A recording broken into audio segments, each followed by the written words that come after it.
महाराष्ट्र से बड़ी खबर आपको बता दें। दरअसल महाराष्ट्र में बोर्ड परीक्षा के दौरान बुर्के पर बैन की मांग की गई है और ये मांग किसी और ने नहीं बल्कि नितेश राणा ने की है।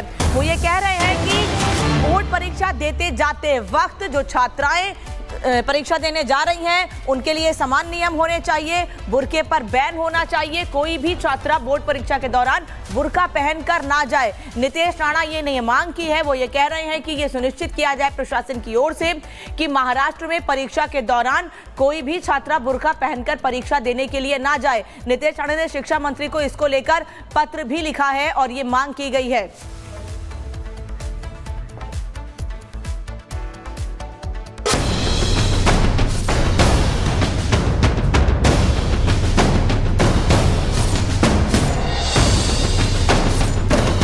देश में यूनिफॉर्म सिविल कोड यानी यूसीसी को लेकर लंबे समय से बहस जारी है, जिसका समर्थन और विरोध करने वालों की अपनी अपनी दलीलें हैं। वहीं देवभूमि उत्तराखंड में यूसीसी लागू होते ही फिर एक बार समान नागरिक संहिता के मुद्दे पर हलचल तेज हो गई है। इसी बीच महाराष्ट्र में बुर्के पर सियासत गरमाने लगी है, जहां बोर्ड की परीक्षाओं में बुर्के पर प्रतिबंध लगाने की मांग हो रही है, जिस पर नई बहस छिड़ गई है।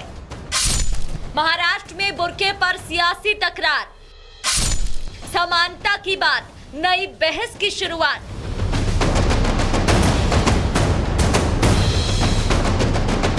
महाराष्ट्र में बुर्के को लेकर नई मांग उठी है, जिसके तहत राज्य शिक्षा बोर्ड की 10वीं और 12वीं की परीक्षाओं में बुर्के पर प्रतिबंध लगाने की मांग की गई है, जिसे खुद महायुति सरकार के कैबिनेट मंत्री नितेश राणे ने की है। इसके लिए उन्होंने शिक्षा मंत्री दादा भूसे को पत्र लिखा है, जिसमें उन्होंने परीक्षा केंद्रों में बुर्का पहनकर प्रवेश पर रोक लगाने का आग्रह किया है। उन्होंने इसे पारदर्शिता और अनुचित गतिविधियों को रोकने के लिए जरूरी बताया है।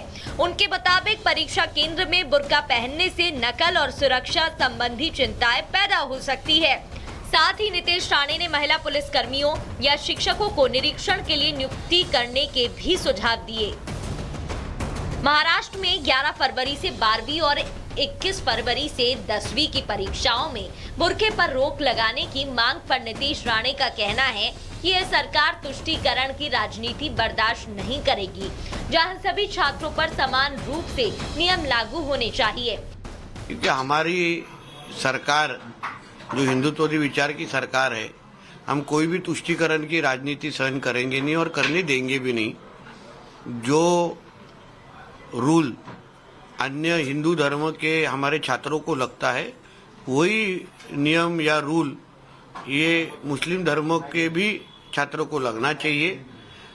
जिसको भी हिजाब पहनना है, बुर्का पहनना है, वो अपने अपने घर पे या अपने अपने जहाँ पे उसको परमिशन है वहीं पहने।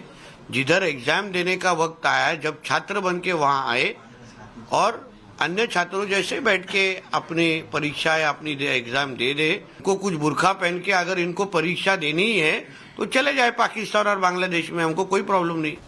नितेश राणे ने दावा किया कि इससे नकल की घटनाएं हो चुकी है, इसी के चलते उन्होंने ये मांग की है। हिजाब या बुर्का डालने के बहुत सारे धोखे इसके पहले भी नजर के सामने आए हैं, जहां लॉ एंड ऑर्डर का भी विषय सामने आया है। उसके साथ कॉपी के भी बहुत सारे इंसिडेंसेस आए हैं, जहां बुर्का पहन के लोगों ने कॉपी किया है। तो ये सारी की सारी चीजें हमारे महाराष्ट्र में होनी नहीं चाहिए। इसलिए मैंने कंसर्न मिनिस्टर को पत्र लिख के उनको कहा है कि कोई भी इस तरीके का अगर डिसीजन हो तो रद्द कर दे।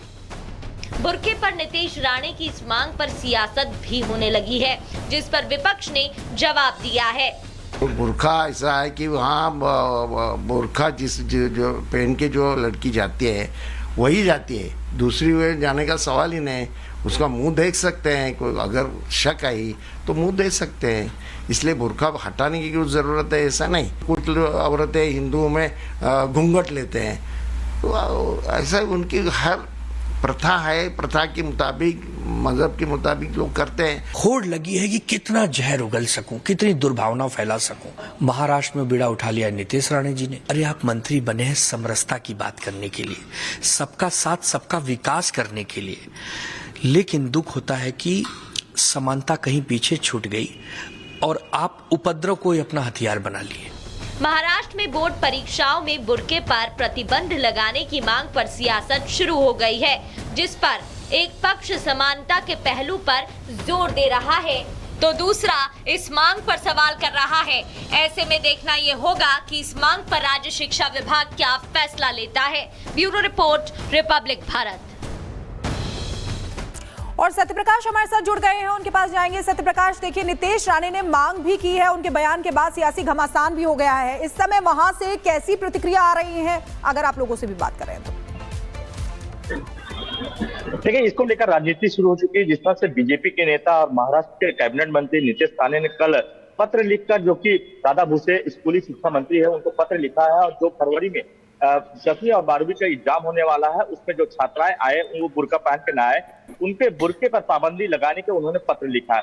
कहीं न कहीं सरकार जो है महायुति की है और महायुति के जो मंत्री है, शिवसेना के नेता और जो मंत्री दादा भुसे, उनको पत्र लिखकर ये मांग किया गया है। अब इस पर सियासत शुरू हो चुकी है। जो विपक्ष है उनका कहना है कि लगातार इस तरह से नीतीश राणे बयान देते आ रहे हैं और एक समुदाय को लगातार टारगेट करते आए हैं। वहीं नीतीश राणे कहना है कि जिस तरह से शिक्षा में धांधली होती है, जिस तरह से वह परीक्षा में धांधली होती है, नकल होता है, वहां पे अगर बुर्के के अंदर कुछ सामान लेकर, इलेक्ट्रॉनिक सामान लेकर जाकर वहां से नकल हो सकता है। इन सारी चीजों को लेकर पत्र में लिखा और मांग किया है कि जो फरवरी में एग्जाम होने वाला, परीक्षा होने वाला है, उसमें छात्राएं जो आए बिना बुर्के का आए, जिस तरह से हिंदू समाज के लड़के छात्र छात्राएं आते हैं, उसी तरह से मुस्लिम समाज के भी छात्र छात्राएं भी आए बिना बुर्के का, वहां पे एग्जाम हो और जो वहां पे गार्ड जो मौजूद रहे, वहां महिलाएं रहे, तो इसका चेक किया जाए। और क्योंकि शिक्षा में धांधली नहीं होना चाहिए, परीक्षा में धांधली नहीं होना चाहिए, नकल नहीं होना चाहिए, इसी चीज को लेकर उन्होंने पत्र लिखा है। अब देखना है कि सरकार की तरफ से क्या फैसला होता है। जी ठीक है, आप लगातार विस्तार से जानकारी दे रहे हैं, बहुत बहुत शुक्रिया जानकारी देने के लिए। बुर्के पर सियासी घमासान लगातार जारी है और इसी बीच अब देखना होगा कि सियासी घमासान कहां तक पहुंचता है। खबरों में आगे बढ़ते हैं, बात करेंगे दिल्ली के दंगल की। आपको जानकारी दे दें कि आज चुनावी रण में कई दिग्गज जो है वो उतरेंगे और धुआंधार प्रचार करते हुए भी नजर आएंगे और यहां पर बीजेपी की कोशिश है कि वो सत्ता में वापस लौट जाए और आम आदमी पार्टी को बाहर कर दे। इस पर आप इस खास रिपोर्ट को देखिए।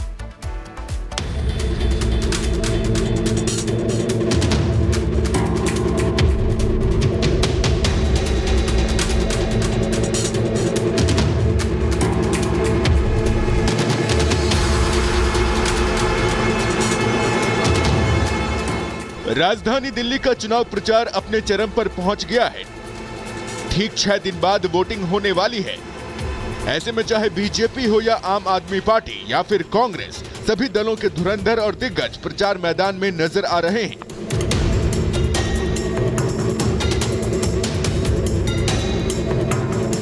आज दिल्ली के दंगल में जनसभा